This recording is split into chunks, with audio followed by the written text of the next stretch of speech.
Welcome to episode 6 of the Skinne Bekkies podcast. Hello to the returning Skinne Bekkies. It's actually episode 7. Don't lie. Yeah, my Don't bad. lie. I know. Yeah. We are here to talk cuck, offer opinions, laugh, and swear a bit too much. In return, we hope you'll keep listening and share your opinions with us. I feel like we do this every week and I'm still a bit in shock that we're doing it. Like, is this really a thing? It is. But Absolutely. how are you ladies?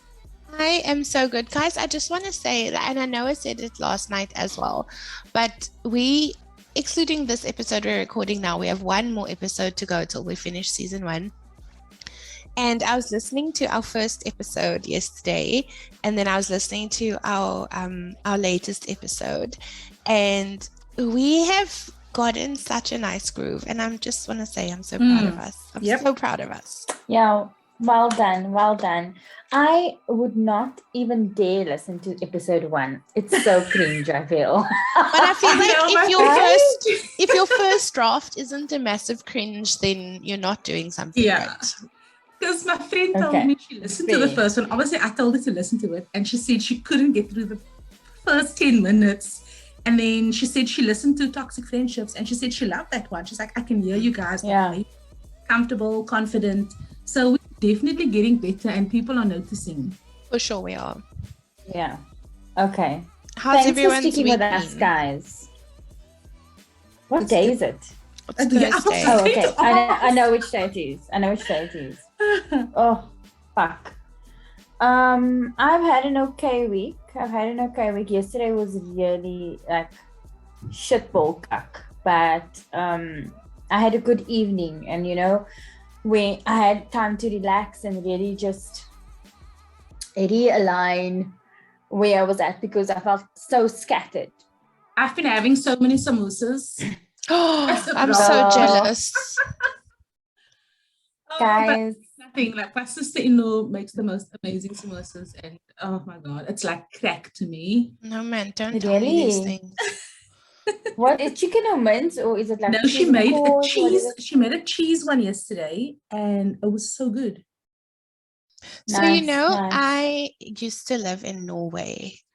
And when I lived in Norway, I had like a white boyfriend, but I think he was like very much of those people who fetishize brown people. And the first time I met his extended family, he insisted that it was kind of like a potluck, like everybody was making something and it was all like a share. No. So guys, I'm not a chef. Hey, I don't like cooking at all. I'll do it, but it's not my thing.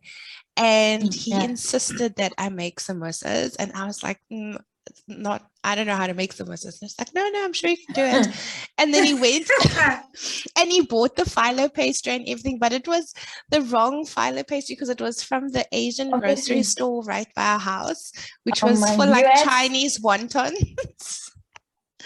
Yeah, because all Asian and Middle Eastern. And then he was like, oh, what filling should we put in? And I was like, I don't know. Like normally people put curry in, but I don't know how to make that. Like, I don't know how to make it. And he was like, okay, let's put in goat's cheese and a coriander reduction sauce. Oh my God. So we made goat's cheese and coriander. Well, that was even the worst part of the story is that he didn't fry it. He put it in the oven. Oh. I don't know. Guys, it was so embarrassing, and nobody else was embarrassed. They were all like, oh, this is interesting. And I was dying. It's okay. Dying inside. Yeah, because you know what it's supposed to be. So they don't know. So it's okay. Yeah. It was so bad. Anyways. I'm going to come drop some samosas at your house at Buka time, okay? Please. Okay. My favorite are like the potato ones. Mine too. They're the best. I made samosas during the fast last year, and it was amazing and whatever, but fucking never again. Never. Yeah. It's a lot of work, guys. It is a lot of work. That's why I don't do it. Show up to eat. Yeah. I'll make the goat's cheese ones for you guys. Yo, this episode is not about samosas. Just before we lose fucking what? Okay, let's dive in. Let's Because we're getting sidetracked and I'm starting to get hungry. Okay, so today we are talking about something not fun, actually, not as fun as samosas, not fun at all. And it is mental health, but we also understand that when we speak about mental health, there's so much underneath that umbrella. And for today, before we get started, I just want to say, here it is, like a loud and massive trigger warning. We're going to be covering a lot of different topics.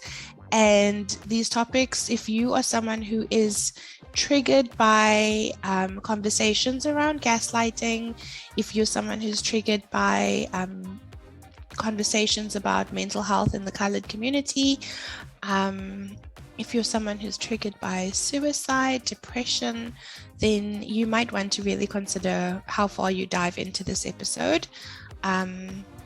Be safe with yourself. We don't mind losing ears on this episode if it means you are at peace in your heart. So there's the trigger warning. And now that we've spoken about that, I wanted to try with both of you to do a little exercise. So I am going to say, I'm just going to start, and I want you to do what I tell you to do, okay? Close your eyes and imagine a new version of yourself. Like, I know it's very hard, but if possible, put the existing version of yourself to the side and imagine like a blank slate version of yourself. This version of yourself is confident. She's stylish in that she has embraced her own unique sense of style. She is supremely you.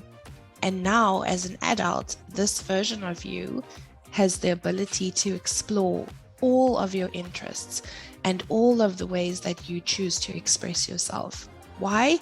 Because this version of you was nurtured in an environment that was committed to a kind of parenting that favored a young girl's right to autonomy over her body, but also over her mind. And what I've just described is foreign for me. It might be foreign for the two of you as well. And I know it's foreign for a lot of people growing up in communities of color. And I don't want to say just the colored community, because I think there are many communities outside of ours where children, girls and boys, are just not given the space to exist and unravel into the people they are going to become without the outside influences and pressures that society places on them. I think colored women have, and in some ways maybe even continue, to be forced into very narrow silos where our continued existence in society seems to be defined by our ability to provide for our families, our ability to secure a man, and then later the ability to hold on to that man. And you guys will notice that I said provide for our families first, because many young girls enter the workplace by working in retail stores or at the corner shop, even from very young ages, some as young as 16. I got my first job when I was 16. One thing that colored women and young colored girls growing up today don't have space for is the exploration of all versions of ourselves. And self-exploration, it's always felt like a luxury. It's tied to income, perhaps, that like when you are struggling financially, becoming at peace with yourself is less of a priority, maybe. And giving your children the space to become at peace with themselves is also perhaps a less of a priority, because there's so many other things that you need to focus on. But that lack of agency that exists in our lives as colored women extends beyond the obvious issues of gender-based violence. The pervasive social inequalities that exist all over the country, but especially in Cape Town, plays out in the communities of colored women who were never given permission to be carefree children and who faced adolescence fending off the advances of unchecked men in the neighborhood, and then were emotionally silenced in their own home. And today we're talking about that. We're tackling a very huge topic, one that affects millions of people in South Africa. And as always, we can only tackle this through our own perspectives, drawing on our own lived experiences. And that's why today, when we're speaking about mental health, we're speaking about mental health from the perspective of 3 colored women. Growing up in a colored home, most people, I don't want to say everyone because I know it's not true for everyone, but most people were never able to really claim depression or anxiety or poor mental health. You're often told to just come right or snap out of it. You feel sad, too bad. There's chores to be done, dishes to be washed. You got to walk to the shop to get bread for your mommy. You're struggling at school. You're just told to try harder. There was no time or space to dive into topics like ADHD or dyslexia. Those things are just pushed aside because in most cases people have a lot more on their plates. But aside from having a lot more on their plates, there's also a massive stigma attached to mental health, or poor mental health rather, in marginalized communities. And I don't know, but I do think that stigma of having poor mental health is one of the biggest barriers to actually changing the way that we treat people who are struggling in our society.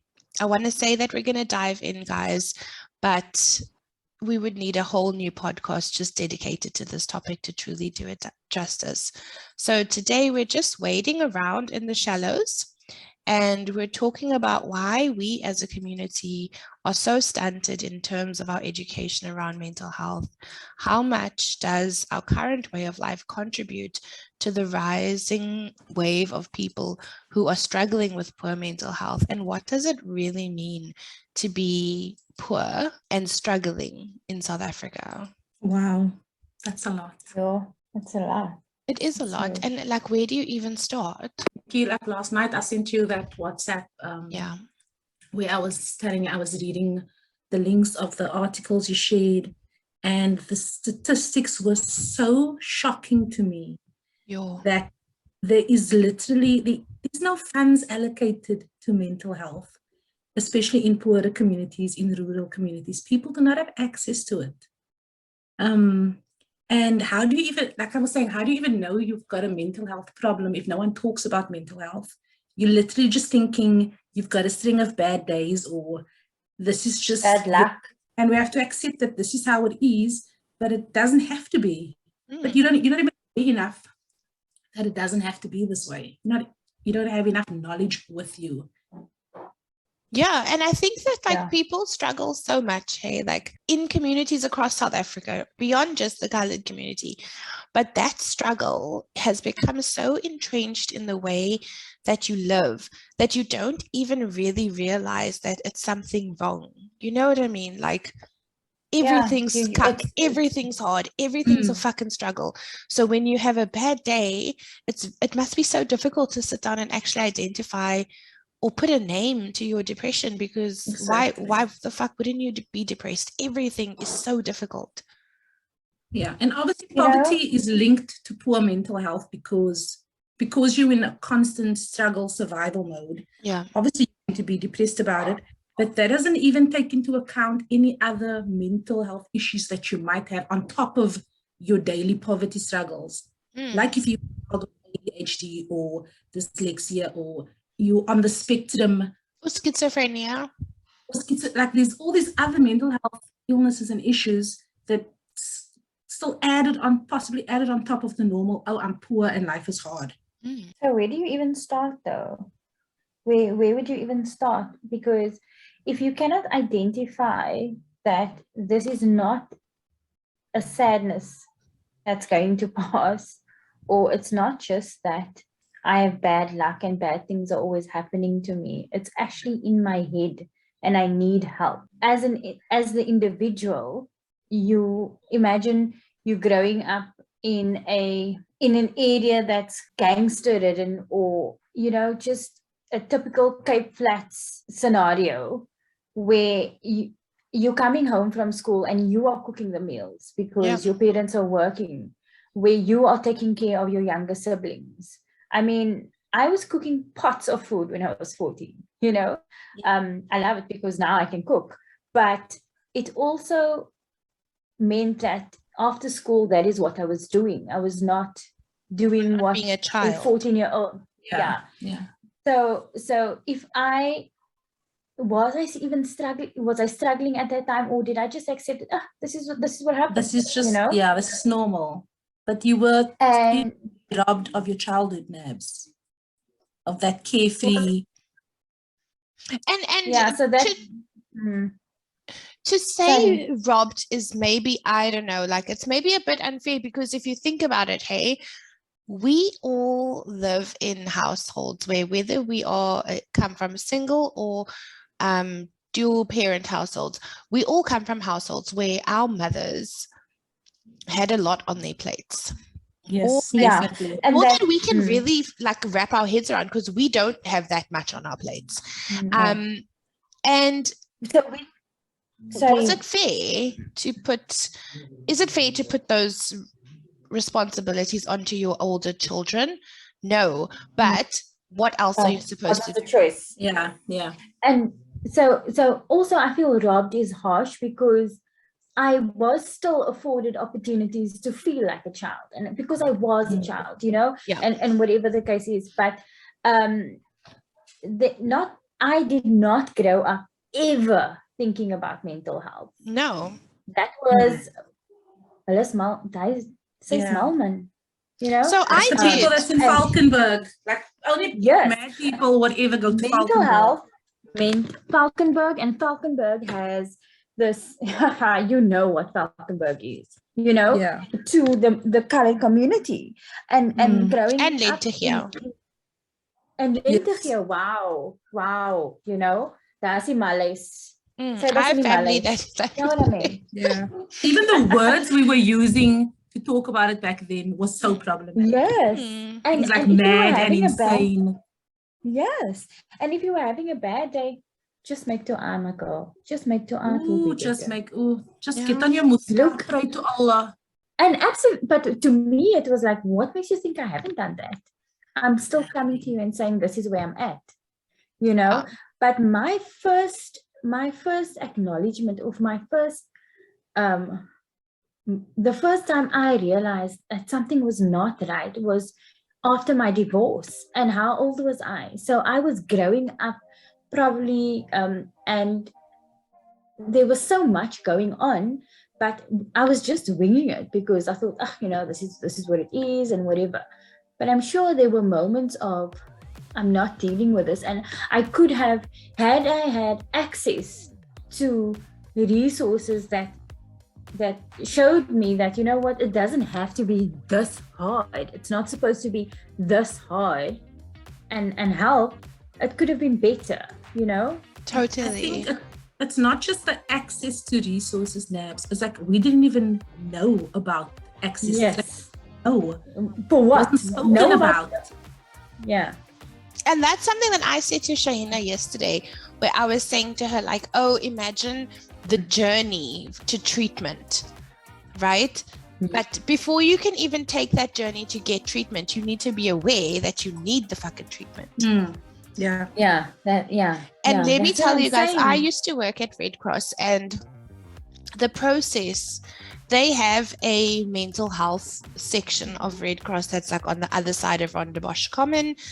For those of you who don't know or don't live in Cape Town, Red Cross is the only pediatric tertiary hospital in the southern hemisphere, in the southern part of Africa, I think. Wow. I don't think there's even one in but now there's Nelson Mandela Children's Hospital, so that is in Joburg now. That's new. So Red Cross has a psychiatric ward on the other side of Rondebosch Common, where children who are struggling are able to be booked in there, but that's for like children who have very serious mental illness, children who have dyslexia or ADHD or experienced an extremely traumatic event. The process for them to get treatment at Red Cross is they have to go to a day hospital. That day hospital has to then refer them to a secondary clinic. So say you went to Lady Michaela's in Wynberg, you would then have to take a letter from Lady Michaela's to Victoria Hospital in Wynberg. Then if there was no one who could help you at Victoria, they would then give you a letter to go to Red Cross. That process, that 3 hospital process is like 4 months worth of waiting. Yeah. And if you were single, and how much money? How much? You're taking time off from work, Nabs, because got just you and your kid. And most people were probably day workers, day laborers, so they earn per day. So no work, no pay. No pay. The transport to get there, the emotional trauma of dealing with the public health system, because you know that's not a pleasant experience. And then you wonder, like, no, so many parents probably know that these things are available, but I don't know, the option to access them or the decision to actually take advantage of them is such a weighted one, because there's so much else that needs to be considered. Exactly. And that's only for the people who are literally aware enough that their child has a learning problem and that they need to get help. There are so many people who don't even know that. What about the children living in like Heideveld, who live literally in a war zone, go to sleep every night with gunshots, have family members in prison, have a neighbor 2 houses down that's just been stabbed, and all the adults talk about it around you, the kids you play with talk about it. What damage does that do to a young mind? The trauma. And that trauma is not being addressed. Like, it's the teachers don't have capacity at a school level. Parents for sure don't have capacity, or not even in the picture. Those children will grow into adults who believe either violence is normal or they become victims of the same violence they grew up in. And then the cycle continues. And then, as Nab said, out of it. Spend the rest of their lives recovering. Yeah. Trying to recover. Or just hanging on. Maybe not even recovering, you're literally just hanging on. I don't know. I mean, our moms were doing, our moms were doing the most, right? And even my grandmother, like, they were these strong, independent women. Both of my grannies were like my other moms. Yeah, they like, in to do childcare when my mom was. Yeah. And they made it seem nothing could touch them, but God, can you imagine how they were struggling internally themselves?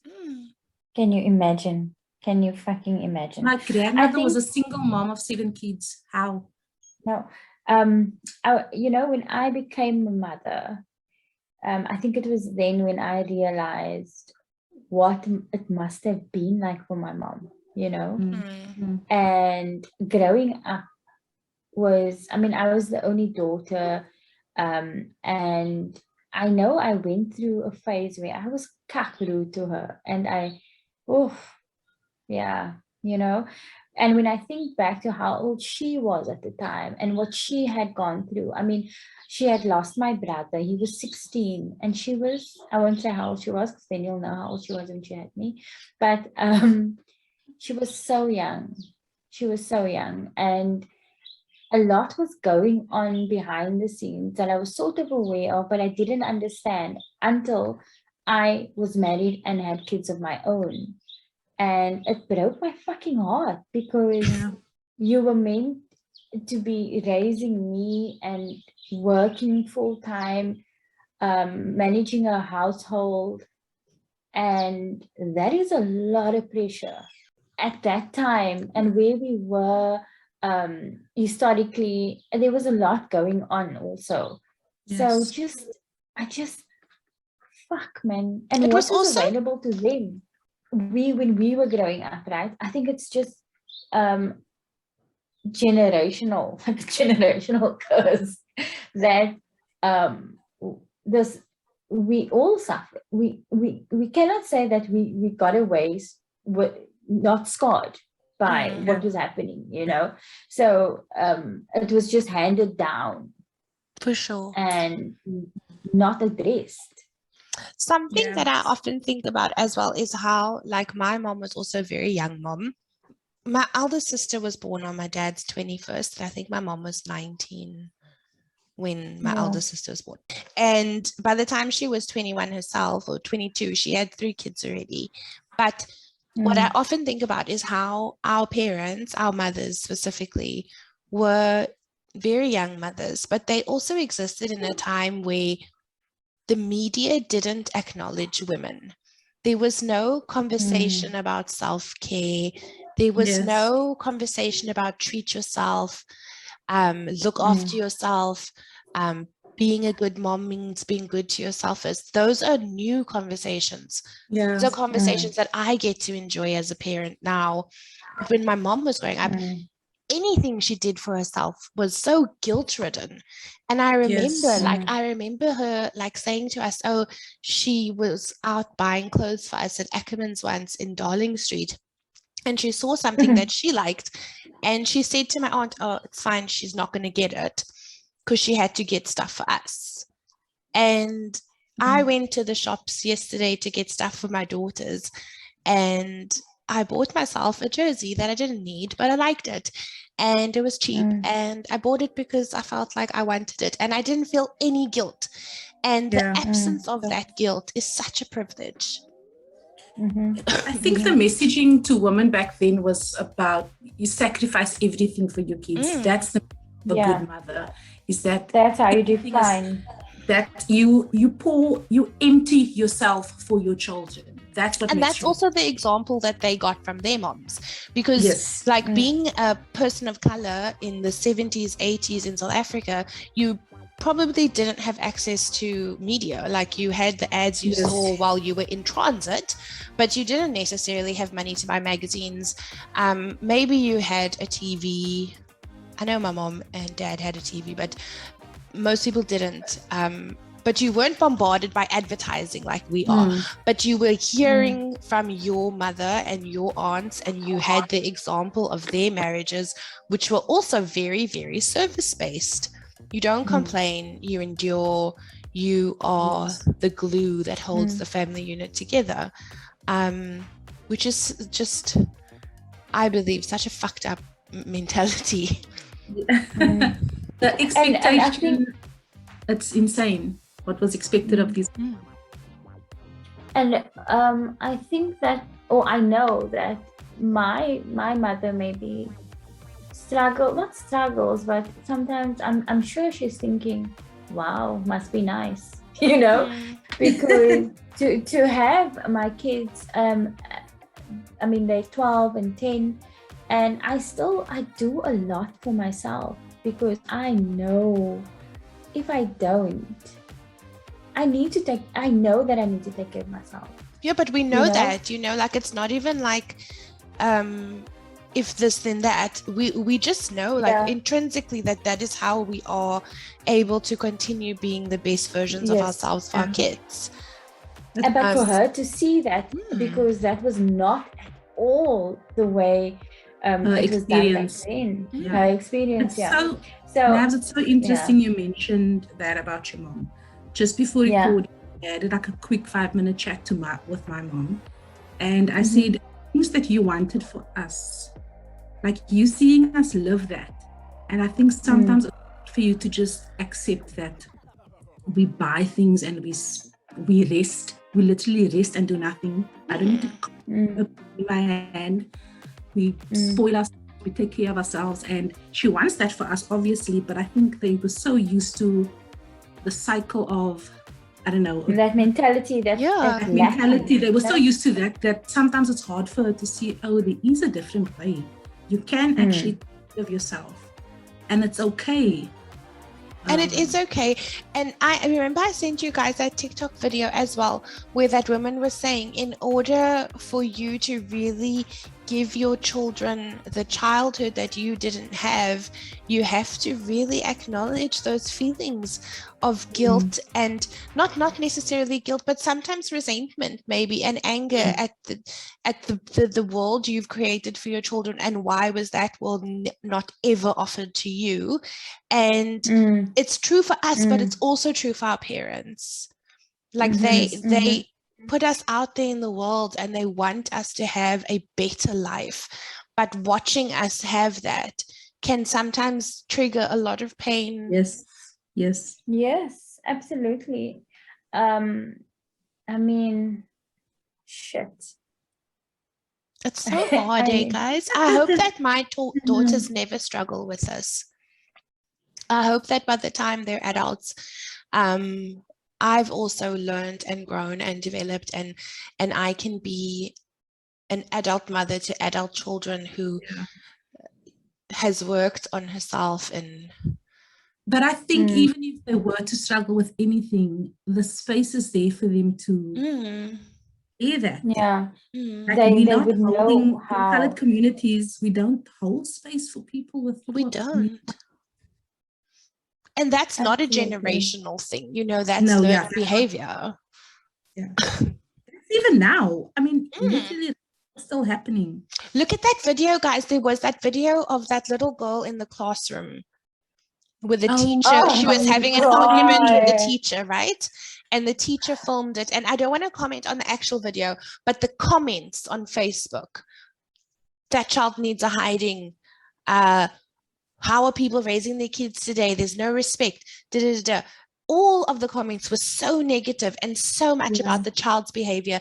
Nobody stopped and considered, this child is in crisis mode. She needs a team of people to lift her up and figure out what the fuck is going on. And that's like now, this day and age. Oh God. And I must say for myself, I mean, in 2019, it was not a good year. Or maybe I'm not going to say it wasn't a good year. Maybe it was a good year because I actually spoke about mental health openly for the first time. I was going to therapy, I was on meds. I think we need to speak about it because initially, when I started speaking about it to family, there was a lot of ignorant comments. Things like, yes, you need to just pray it away and give it over to God, hand it over to God. Let go. Never gives you more than you can handle. Exactly. And I'm like, my body, my brain is going through something. Okay. The brain is also an organ. It's part of my body and it's saying it needs help. And I need to. And now, my brother was the one, Sham, I'm calling him out. My brother was the one that said that made that comment to me. And we didn't have an argument. I remained calm and I explained everything to him. And my courage gave him the courage to a year later say, I need help. And he went to go get help. Yeah. That is so incredible, Shayna. It starts with one person in the family and it should just spread. That in addition to you speaking up, he obviously also saw how it had helped you, you know? So that encouraged him to do the same. Yeah. That many, I mean, people can say, I don't care what people say about tablets. I was on Lexapro. It was amazing. I'm not going to lie. It felt like there was a fog over my brain. And when the meds I was like, oh. Wow, Shayna, you're speaking to my soul. Feeling like that. I wasn't supposed to be feeling like that all these years. This is what I was supposed to be feeling. I was saying this to my brother the other day. I take Concerta, and a month ago I moved up to the highest dose. And I was saying to my brother, like, I don't know who the fuck these people are that just get out of bed every morning and feel like this. Like, you don't need a tablet. You just wake up and everything's fine. Like, how does it feel to be God's chosen? Honestly. What was the meme you shared yesterday about serotonin? In this economy? In this economy. Where's the serotonin? We need it. It's so true, though. Yeah. I was going to say, like, why do you guys think that it's so hard for people in the colored community to have open discussions about poor mental health? Do you think like that stigma is so rooted in shame, but you wouldn't be ashamed to say that you had cancer or any other chronic illness, and when you have a mental health issue, 9 times out of 10, it is a very physical problem. It's not like you're not strong enough or you're weak in some way. Your brain isn't working the way that it should. And in the same way that your kidney couldn't work the way that it should, or your pancreas might not work the way that it should, it's your brain. So why is it that there is still such a stigma around it, and there's still so much shame attached to people having chronic mental illness? Yeah, the way my psychologist explained it, she says your brain is actually just, it's sick. Now, like, I mean, physically there's something wrong with it, right?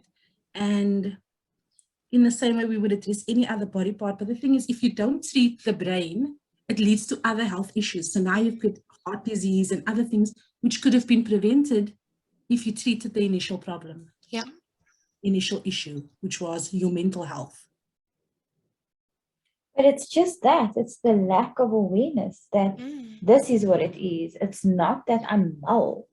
But it is also maybe shame a little bit, that people feel embarrassed. No, absolutely.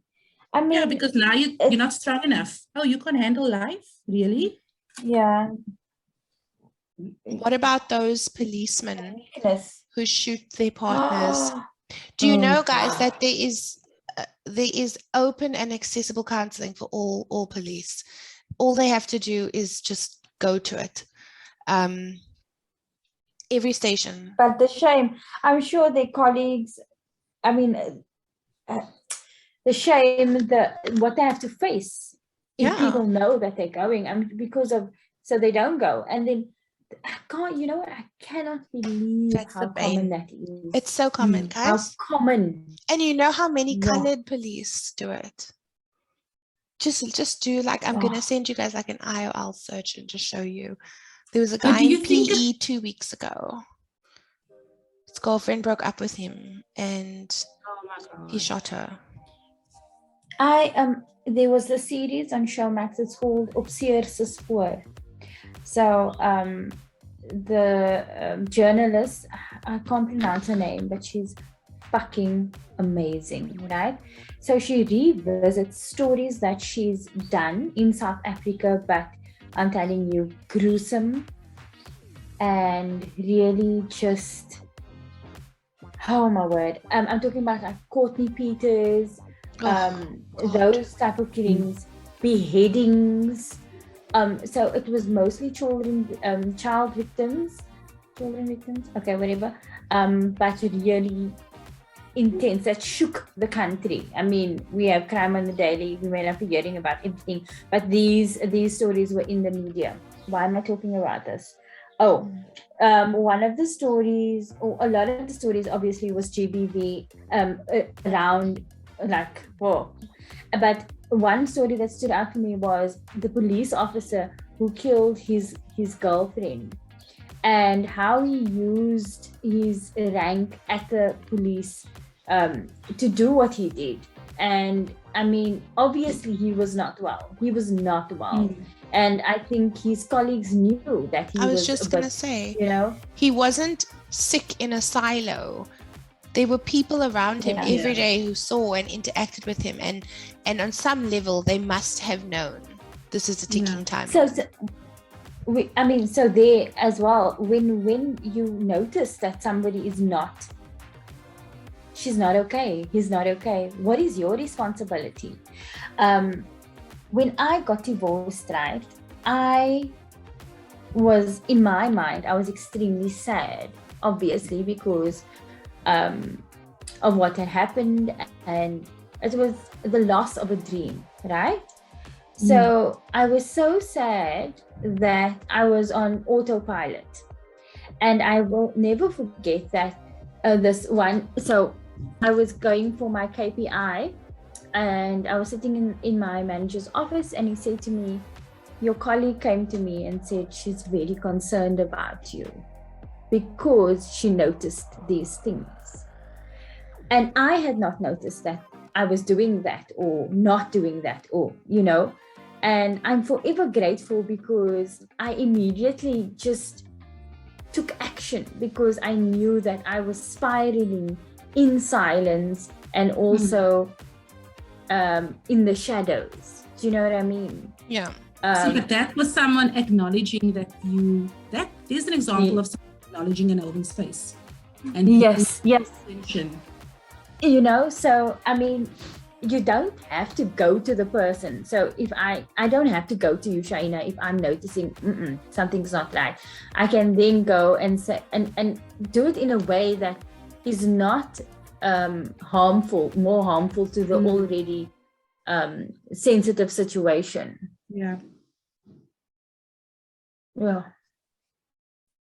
I remember this time I was in a meeting and I was not having a good day. I just wanted to burst into tears in this meeting. Anyway, the meeting ends. I go to my therapy session that evening. I talk to her about it. And then she's like, but why didn't you cry if you wanted to cry? And I said something like, but then they would see that I'm not this strong person, this strong, confident, individual. And then she's like, but what if they see that? Like, why can't we allow people to just see that we are just human beings? And I mean, I couldn't answer for her. I didn't know what to say. Because why can't we show vulnerability regardless of the setting? Sometimes you have a bad day, or you're going through something, or you just need help. I think like often when people are emotionally vulnerable, women especially, number one, the one thing that happens more often than not is that we're gaslit within an inch of our lives. It's not that bad. There's someone who has it worse off than you. I'm sure she didn't mean it that way. Don't be so sensitive. Don't be so sensitive. Maybe you're just like acting. Count to 10 and write the person a letter, and then don't actually have send your period. Just write them a letter and tell them all the hateful things you want to do to them, but then just burn it or put it in a drawer and forget about it, because nobody acknowledges when we say that we're fucking struggling. It becomes like this moment where the person we're talking to is either going to gaslight us, or they're going to look at us like we need to be in a fucking padded cell. And it's very hard to put yourself in a position where like you're already feeling terrible. Yeah. And in order to open up and be honest about how you're feeling, you're more than likely going to have to face a lot of shit before you reach the pair of ears that are actually going to hear you and support you and hold space for you. Exactly. Because the last thing you want to do is open up and just be shut down. Which happens all the time. What I was thinking now, right? Because mental illness is not something you can see. Do you think that people feel that when somebody comes to you and says, I'm really suffering today and whatever, because I can't see it, I'm like, whatever, you're using that as an excuse, or so it's more difficult to believe if you're not sort of entrenched in that person's life and you don't know this person. So a colleague, maybe just they're vulnerable that day and they start speaking to you about their mental health struggles, and you are not somebody who discusses these things really, or it's uncomfortable for you. Do you think because you can't see it, because it's not a physical disability, it's just more difficult to believe, and then because of this, people who struggle with mental health don't speak about it? Maybe a little bit of that, but I also think that people who have no relationship with mental illness themselves are never going to be as receptive to hearing about it. And I think if you are someone who is like an old school colored auntie and no one in your family has ever been on a tablet for their brain, and no one in your family has ever been depressed, and you go to church every week, and I mean, you think postpartum depression is still the baby blues. If someone came up to you and said to you, I am struggling with anxiety, you would probably really not be able to support that person.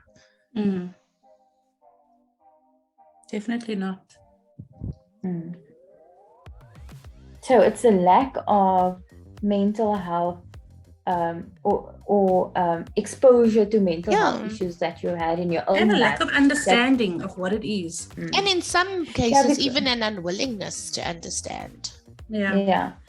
And I was just thinking about what you said now as well, Nix. You said anxiety. I mean, there are so many forms of types of mental health that affect you on a daily. And because it's not depression, because you don't use that word, it's not a mental health struggle. Do you know what I mean? Yeah. What about like people who have borderline personality disorder? That's a huge one that is debilitating when it's untreated. And to someone who is living with BPD and isn't getting treatment for it, all that the people around them are going to see is a hell of an erratic person who switches between extreme emotions all the time. And you're just going to be that person in your family that's just a bit tatty. Like, and that's part of the stigma. It's like we don't want to be on the extreme side of mental illness. It's okay if you're going through a shitty time, it will pass, because all these things just magically pass. But we really don't want to be seen on that extreme end where, I actually might need more help. I need to be admitted into an institution. So someone in my family is schizophrenic, and when it came out that this person was, they had been like on the run on the streets, just like out there in the world, and nobody knew where they were, and it was like a whole big thing of like, have you seen this person? And then they found the person, and it was a big thing in that everyone was trying to put a label on it, right? How did it happen? Oh, it must be drugs. Oh, it must be that they're addicted to something. No, you don't. Yes, you can get drug-induced schizophrenia, but you can also just be schizophrenic. You can also just be like just sick, and there's nothing wrong with it. Like if you can go and treat yourself and go into a program where you're able to learn to manage it and live with it, you'll be absolutely fine. It's the same like epilepsy. Yeah. If you don't take your medication, you will have seizures. If you have schizophrenia and you're not taking your medication, you're going to go into a dark place. But people are so scared that there has to be a reason behind your illness. Like, why were you depressed? Oh, you just got divorced. Okay, it makes sense. I understand. Oh, your dad died. I understand. But what about the people who don't have a reason? They're just depressed. Sure. There's nothing big behind it. Yeah, like Rick. Look at his life, And on paper, on our screens, it was perfect. Yeah. Because I think, people think depression only looks like you have no will to live and you want to lie in bed all day. No, depression can also look like you're winning at life out there. Yeah. A good example is like Amy Winehouse versus Robin Williams.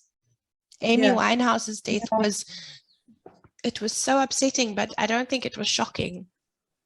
She was on this path of self-destruction that was so public, and you could see it. You could see it in her physical appearance, in her interviews, the decline in the quality of her music. Robin Williams was a ray of sunshine. In interviews, in like print media, his movies made us feel so many happy emotions.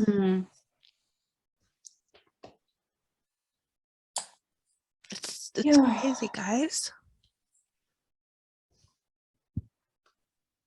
And that's another thing that I wanted us to touch on today, actually, is how the society we live in contributes to poor mental illness. And I don't want to say that it creates it, because it doesn't. That is already something physically happening in your body. But if you are someone who has a depression trigger that is rooted in the way you compare yourself to others, or you have an anxiety trigger that's rooted in work stress, how the world we live in today has made mental illness more prevalent. It's also risen, do you say risen? Rose, lifted the profile of mental illness. Like we all know a lot more now, but in all of that, there's also that little kernel of truth that the world we live in can make you feel a lot worse than you would have felt 20 to 30 years ago. Yeah. I mean, I know what my anxiety triggers are, and my family knows what they are. So I would literally tell them I'm being triggered and what's causing the trigger, because the last thing you want with an anxiety attack is spiraling as to why am I feeling the way I'm feeling. But I mean, I think each three of us, like, I feel like we're privileged enough to say, I need to take a day, I need to take a mental health day, I need a break. Yeah. No one's getting, the society is not allowing so many people to do that. To just say, pause, like, stop the world, I want to get off. And I think such a big part of that is like you knowing your triggers. Yeah, I was just going to say, as an adult, it is your responsibility.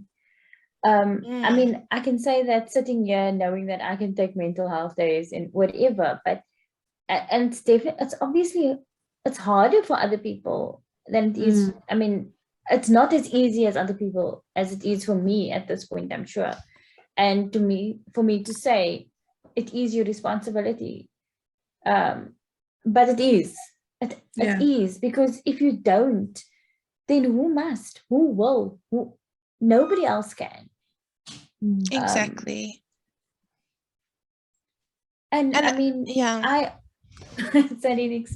struggle a little bit with triggers, right? So I'm constantly learning about what my triggers are. And just last night I asked someone, who do you think is responsible for your triggers? Is it you or the people you love, or the people that you surround yourself with? Are they just meant to know, and they know, and now they just tread gently around you so that they don't trigger you? But you can't live like that, right? No, you your can't. Your triggers are yours, and no, it's you yours. Like, I mean, it's mine. Like, there's something that my mom does specifically that triggers me, but like, she's just being herself, so I can't tell her to stop doing that because I'm getting triggered. I just, in that moment, I acknowledge, okay, she's doing that, it's triggering me, but it's got nothing to do with anything really. It's just, it's bringing up some old memory from the past. Okay. And I do think I take ownership of that.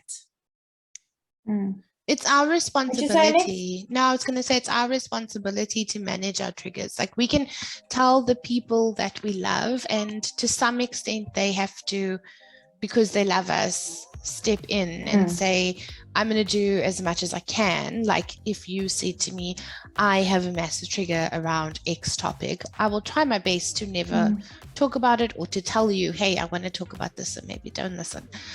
Sure. But it goes so much more beyond our families and our friends.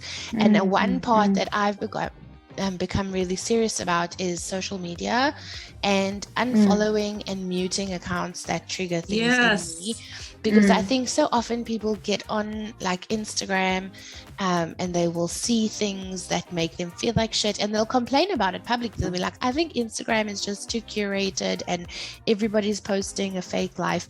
They are, but the fact that you were so bothered that you had to do a whole post about it tells me that maybe you shouldn't be following those people, and fucking follow them. You clean up your feed. Absolutely. You can curate. Clean up your feed. So if you are being triggered by social media accounts, ask yourself why you still following them, you know? Or just, I don't know. Yeah, I don't know. Stop that. Stop that. So you guys, you know, I'm a hypochondriac, right? For sure. I have, so I self-diagnose, and I just, so when the COVID pandemic hit, motherfucker. It was hard, hey? I cannot tell you what that did to me. And I have this friend who's just as bad as I am, and maybe even worse, because she comes to me for comfort. So, we both fuck. And I was, in the mornings, my anxiety was so high. It was as if I could feel my cells vibrating all the time, because I was on constant, I was constantly thinking I was dying. Because remember that time when we didn't know what COVID was going to do to you, no matter who you were, it was different for everyone, and people were dying like flies. Yeah. And Nev, remember how you were checking the stats daily? Stats. And I fucking, I'm sorry, because I just kept sending and we kept talking. But I was the same though, Nev. Yeah, but I feel like we used that group as a safe space to really say, guys, I'm really scared. I don't know, and it was hard, because in the mornings I was waking up and breathing and smelling shit that I wasn't supposed to be smelling, because just to check if I could still smell and taste, and it was hard. It was so hard. And sorry, I just want to say that, being who I am and knowing that I have this hypochondria, and also I have this overthinking tendencies and all of those things about myself that I don't necessarily love. I'm so scared. I'm so scared of passing them on to my daughters. And it is it's so hard. It is hard. I don't even have to tell you why. It is just so hard. Sorry, Nabs. No, I was going to say, the thing that I think with kids and parenting, especially mothers and daughters, is that children learn through modeling, right? We are like the litmus test for their lives. They learn where their boundaries lie. They learn what a relationship means. They learn how to interact with the world, not always through what we teach them, but through what they see from us, how they witness us moving through life. That's what they learn. And it's why we can pick up mannerisms of our parents that they never taught us, but that's what we saw. So that's what we adopted. And I think to some extent, it's possibly maybe a bit unavoidable that they will be. I hate that. But is it the worst thing in the world? If your children become hypochondriacs because you're a hypochondriac, they could become narcissists, but they won't be because you're not. So I think it's also if you think about the scope of what it means. Of shitty things. Yeah. And But also then have a dialogue with them, Nabs. Yeah, exactly. Yeah. Know what it is. Yeah, maybe that's a good idea. And what if they become the reverse? And they just never go to the doctor because you were super hypochondriac. Yeah. Yeah. You can't control everything, we can only do as much as we can. But that's a good idea, Shaheen, to have the dialogue with them and explain to them why I'm like that, because I'm fully aware of why, so yeah. But I try on the daily just to be cognizant of my actions more than my words, not more than my words, but just as aware of my actions and how that looks to them, I often call myself out in front of the girls. I'll go oh my God, I'm so dramatic. Why am I being so dramatic? How can I, guys, I literally thought I had a brain tumor. All I had was a headache. So that they can be part of my thought process and they can see, Mom's gone crazy. She's being fucking ridiculous. But she's only taking a Panado and she knows that she's being ridiculous. Yeah. Yes. Same. I allow my children to see that I don't know everything. I am struggling on some days, and I'm just human, trying my best. You're such a good mom. Come on. You are. I think that level of transparency that you have with your girls, both of you, it can only lead to good things. I just tell myself that all the time. But just be transparent about what's going on. And about like Yeah, the negative stuff, I think, because that's something that I feel like my mom did such a good job of shielding me and my sisters and my brother from everything negative, that when my parents got divorced, I was 25 and I was like, what the fuck are you talking about? How could you're a happily married couple? And I think one lesson that I always think back through their divorce was that children need honesty, and not only in a positive way, they need to know in an age appropriate way about all the negative shit too. Yeah, absolutely. Absolutely. With my kids, for instance, I will always say, look, this is cack, but it's happening. But I promise you, it's going to be okay. And that's how we become cycle breakers. And we raise children who are aware of their own mental health. And you know what? Sometimes things not being okay for a while is also okay. Absolutely. Yeah. And ultimately, I think the belief that no matter what happens, you have the coping mechanisms to deal. Whatever it is, we're gonna make it okay. We're gonna find ways to make it okay. Even if it's gonna be shit for a bit. Yeah. For a bit. Eventually we'll come out of it.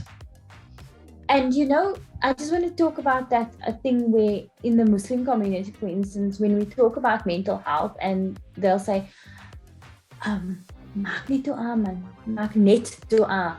You know, that is where we start, or that's what we do all the time. But God has also provided resources, things that are available that we must tap into, because it's like with the vaccine, for instance. We were praying for some form of reprieve. Is that the right word? And then the vaccine came and people were like, no, I don't want to take it. But you then asked for help. You then asked, but also, Nabs, sorry Nabs, the comment you made about maak net dua, right? That sentence is so stupid, okay? Because if I'm having a physical heart attack, like I'm having a heart attack, dying, then making net dua in that moment is not going to help me. Fuck. Yes. You know? But it's just like if the doctor told you go to the GP, you're feeling sick, whatever, you go for a blood test, the doctor says, oh, you've got heart disease. You're not going to pray. You are going to pray, but you're not going to start and end. Prayer is not your treatment plan. Yes. You're going to go take the fucking medicine. You're going to go see the specialist. Why is mental health any different? Yeah. I saw a meme that says, I know everything's going to be fine. I just need to panic first. I love that. You know, it's okay to lose your shit. I think we must also normalize a panic or a little bit of anxiety business or whatever. Let's freak the fuck out if that's part of your process. You know, that speaks so much to like that toxic positivity that is a form of gaslighting, I believe. When people just like you're brave enough to say you're struggling, and then you get shut down with this too shall pass and all that other cuck. Like, just fucking let me be negative and pessimistic for 5 minutes. I need it. It's how I process. I just want to be fucking miserable, and then I'll dive in and fix it. But now I just want to be miserable. You know, and that's for me, you know, I always say, feel the fucking feelings, whatever they are there manifesting, because they are. By saying, okay, let me be positive, you're not just going to be positive because you're sitting with the other feeling right now. So feel that feeling, process the shit out of it so that it can disappear and not be covered up by some fake ass toxic positivity, you know? Absolutely. I just want to tell you guys a story. Decades ago, I was in a Narcotics Anonymous meeting in Woodstock. Please, you're not 70. And decades. No, it is. I'm old now. So I was at this Narcotics Anonymous meeting, and then like if you've ever been to an NA meeting, you'll know that it's group therapy. So you sit in a circle, and everyone gets a turn to say how they feel. And there was a guy in the meeting he was kind of new to the group, and he had just come out of Claremont. What's this rehab here? Kenilworth Clinic in Kenilworth, right? So he came out of Kenilworth Clinic, and he was sober for the first time in his life, and he was old man. He was like almost 60, and got to his turn, and he's been using drugs and abusing alcohol for most of his adult life. And the guy who was leading the group, the guy in charge, he was like, "Now, we've got a new member," and he introduced him, and then he said, "How are you feeling today?"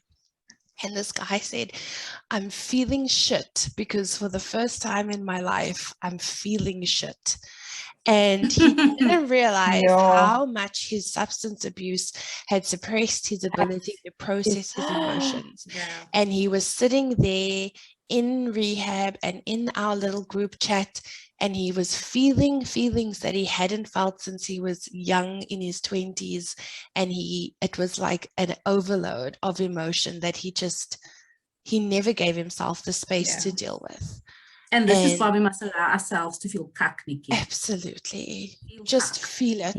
It hurts for a little bit, but it won't ever feel better if you push it away. That's gold. That's fucking gold. This episode was so draining. Like just waking up every day during like the height of COVID 2020, right? Waking up every day, fearing that you went to Pick n Pay 2 days ago and now you can't smell your coffee, but you still have to go teach your kids 2 different grades worth of schoolwork, hold down your job, have 69,000 Zoom meetings, be present in your home life. Bake a fucking banana loaf. Bake a banana bread, yoga, brew some pineapple, black market cigarettes. Situate your children up somewhere in the house so they can have a Zoom call with their friends, because God forbid they become socially awkward due to lack of human interaction. Fear that you're going to be dying and on a ventilator with it by the end of the week, and then still deal with everything else. People. There's no vaccine. Doom scrolling on Twitter. So now at this point, right, I don't know, but I'm feeling like, okay, so then there was all of that. Then we started normalizing that life. And now we're at this point where, okay, now we're no longer under a state of disaster. Is that what you call it? Yeah, thank God. Whatever. Okay. So what does that mean? And does it now I have to revert to life prior to 2019? It's never going to look the same. 20, let's say, never going to look the same. Who am I now? What's going to happen now? So now I actually have this anxiety about what is going to be happening now. I feel like there's no step down. Like we had 2 years of being force-fed paranoia and fear by the government and the media and everyone around us, and we consumed it. We were like gluttons for it. Give it. All of this death and disease and don't do this, can't go outside here, cover your face. Oh my God, it's in the air. All these things, like we took it in deep inside of ourselves, and now we must just switch it off. Yeah, and I was like, oh no, everything's and I fine don't know now. how to do that. It's part of our genetic makeup, it feels for me now a little bit. I don't even know how we wrap this episode up. Let's just say bye. Yeah, let's just fucking done. Just kill the call. Kill the call. Guys, we are now officially fade to black today. And the thing is, there's so many things we didn't even cover. Like our notes, and I'm like, we didn't even touch on these other things. It's just so heavy. I think if anybody listening wants us to cover a specific aspect of mental health issues or mental health struggles, or if there's something you would like to hear more about, then let us know, and we'll see how we can work it in to the sketch. I think that's it for me. I don't think I have more to give right now. I have no more. I'm so finished. I need to go lay down for a few minutes. I'm just gonna go lay in a fetal position. Yeah, Put let me suck our thumbs. Oh, okay. Let's call it, guys. Happy to. Nabs, you're doing the closing today. Okay. We're done now. We've talked a lot, and again, if you want us to cover something very specific, let us know and we'll be happy to do so, because this conversation needs to be ongoing and constant, and if we can do that for you, then please allow us to. Okay. If you have a question or comment or concern, you can email us at the skinnebekkies@gmail.com. You know what I mean. And please remember to follow and rate us on Spotify and Apple Podcasts, and check in with us on Instagram to stay up to date with news and what. And just, we really want to hear from you, so don't be shy. Say hello. We'll see you again next Monday. Bye. Bye, guys. Bye, guys.